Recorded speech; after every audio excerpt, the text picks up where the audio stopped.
আসসালামু আলাইকুম। আমি ফেরদৌস শুভ। আজকে আমি কথা বলবো হিট অ্যান্ড রান এই কেসটা নিয়ে।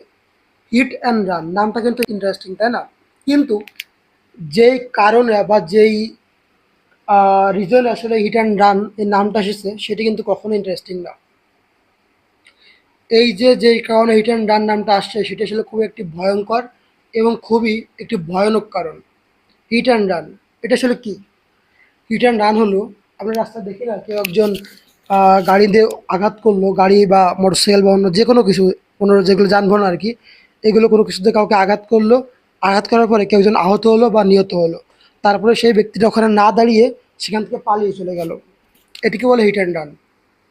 অর্থাৎ কোনো ব্যক্তি দুর্ঘটনা ঘটায় সেখান থেকে না দাঁড়ায় বা সেখানে কোনো সাহায্য না করে, যে ব্যক্তি ক্ষতিগ্রস্ত হয়েছে তার কোনো সাহায্য না করে ওখান থেকে পালিয়ে গেল, এই যে বিষয়টা সাধারণত এটিকে বলা হয় হিট অ্যান্ড রান কেস।